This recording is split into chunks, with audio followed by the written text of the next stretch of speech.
তো দূর থেকে যে ধোঁয়া দেখা যাচ্ছে আগুনের যে ভয়াবহতা এবং সেটি কিন্তু বোঝাই যাচ্ছে। এখানে যে ফ্রেমে আপনি দেখবেন যে বিমান বাংলাদেশ এয়ারলাইন্সের যে অফিস, সেই অফিসের পেছনে কিন্তু আগুনের ধোঁয়াটা আমরা আপনাদেরকে দেখাতে পারছি।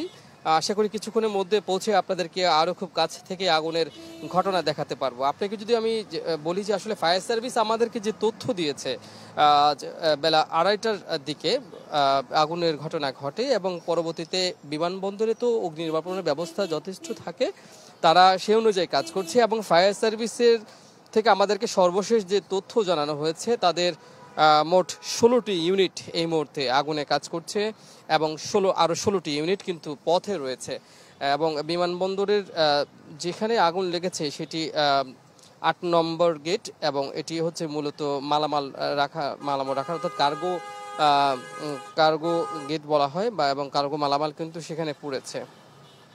এবং চট্টগ্রামের আগুনের যে ভয়াবহতা আপনারা জানেন যে চট্টগ্রাম অ্যাডামস ক্যাপে অগ্নিকাণ্ড যে সেটি কিন্তু নির্বাপিত হয়েছে আজকে এই 2:10 ফায়ার সার্ভিস জানিয়েছে। তার মানে সেই এত ভয়াবহতা আগুনের মাত্রা ছিল এবং সেটি রেশ কাটতে না কাটতে কিন্তু এই ঢাকার হযরত শাহজালাল আন্তর্জাতিক বিমানবন্দরের এক পাশে কিন্তু এই আগুন লাগলো এবং সেটি কিন্তু আমরা এখনো আপনাদেরকে দেখাতে পারছি কিছুটা যে আগুনের ধোঁয়া, প্রচণ্ড ধোঁয়ার কুণ্ডুলি কিন্তু উঠছে এবং পুরো এদিকের যে পুরো আকাশ জুড়ে কিন্তু এই ধোঁয়ার আচ্ছন্ন হয়ে গিয়েছে।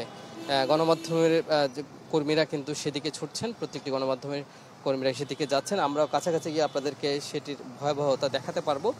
এই ঘটনা এখন পর্যন্ত কেউ আহত হয়েছেন কিনা কিংবা আরও বড় কোনো দুর্ঘটনা ঘটেছে কিনা বা হতাহত হয়েছেন কিনা সেটি আমরা আপনাদেরকে পরবর্তীতে জানাতে পারবো।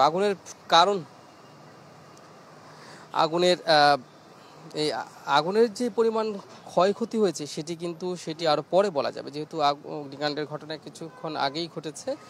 ফায়ার সার্ভিসের ইউনিটের সংখ্যা বাড়ানো হয়েছে। ইতিমধ্যে কিন্তু 20টি ইউনিট কাজ করছে এবং আরও বেশ কয়েকটি ইউনিট কিন্তু রওনা হয়েছে এবং আশপাশ থেকে আরও কয়েকটি ইউনিট যাচ্ছে।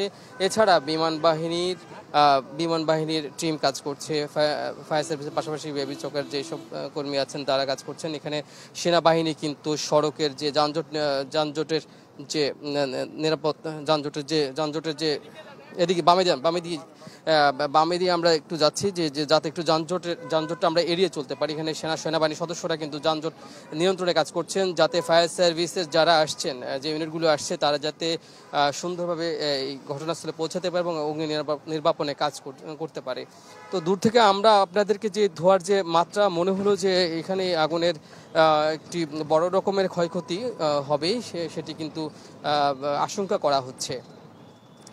আপনাকে জানাতে চাই আমাদের কাছে আরও যে তথ্য রয়েছে সেটি এখানে বলা হচ্ছে যে এয়ারপোর্টের স্কাই ক্যাপিটাল এয়ারলাইন্সের কার্গো ইয়ার্ডে আগুন লেগেছে। এইটি হচ্ছে আমাদের কাছে প্রাথমিকভাবে আসা একটি তথ্য, তবে সেটি এখন পর্যন্ত যাচাই করা হয়নি এবং এখানে কিন্তু শুধু ফায়ার সার্ভিস না, অন্যান্য বাহিনীগুলোও কাজ করছে, সহযোগিতা করছে যাতে কাণ্ডের ঘটনা যতটা নিরসন করা যায়, যতটা দ্রুত সম্ভব নিয়ন্ত্রণে আনা যায় সেই চেষ্টা কিন্তু করছেন। আমরা এয়ারপোর্ট এরিয়ার মধ্যে যেখানে এয়ারপোর্ট বিমানবন্দরের দিকে কিন্তু আমরা খুব কাছাকাছি আছি ঘটনাস্থলের এবং ধোঁয়ার কোণগুলি কিন্তু আমরা দেখতে পাচ্ছি। খুব শীঘ্রই আমরা আরও কাছ থেকে আপনাদেরকে এই দৃশ্য আমরা দেখাতে পারবো এবং এখানে কিন্তু এয়ারপোর্টের যারা এপিবিএনের সদস্য আছেন তারা দায়িত্ব পালন করছেন এবং আমাদের গাড়ি একটু কাছে যাওয়ার চেষ্টা করছি। এখানে সাংবাদিকদের আসলে আটকে দেওয়া হচ্ছে যাতে বেশি কাছে না যেতে পারেন। আমরা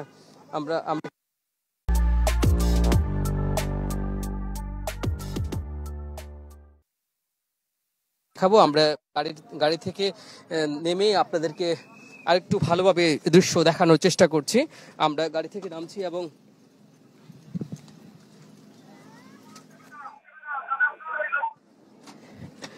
এয়ারপোর্টের ভিভিআইপি যে গেট রয়েছে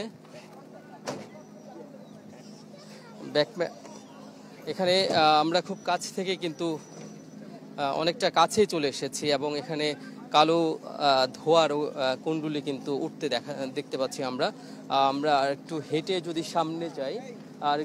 যদি আমরা সামনে যাই তাহলে আপনাদেরকে আর একটু ক্লিয়ার ভাবে দেখাতে পারবো। এখানে কিন্তু আমরা এয়ারপোর্টের যে ভিআইপি গেট রয়েছে সেই গেটের কাছে অবস্থান করেছি। এখানে কিন্তু আইন শৃঙ্খলা রক্ষাকারী বাহিনীর সদস্যরা যারা উৎসুক জনতা তাদেরকে বাধা দিচ্ছেন যাতে তারা অতটা কাছে না যেতে পারেন এবং যাতে অগ্নি নির্বাপনে কোনো ধরনের ব্যাগ পেতে না হয় সেই চেষ্টা কিন্তু করছেন। এখানে কিন্তু গণমাধ্যমের কর্মীরাও ছুটে এসেছেন এবং ফায়ার সার্ভিসের অনেকগুলো ইউনিট কিন্তু 20টি ইউনিট সর্বশেষ যে তথ্য রয়েছে 20টি ইউনিট কাজ করছে এবং আমরা একটু কাছাকাছি চলে যাই।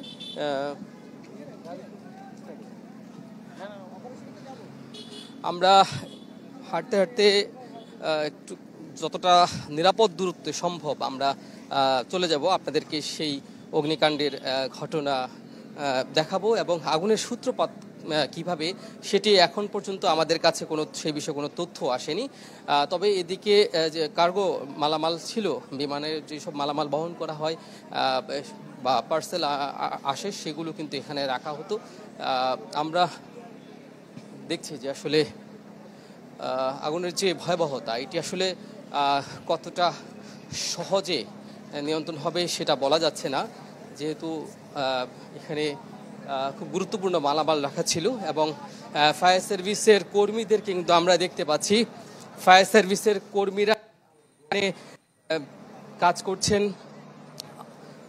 পুলিশের সদস্যরা রয়েছে, আনসার সদস্যরা রয়েছে উৎসুক জনতার ভিড় ঠেকাতে।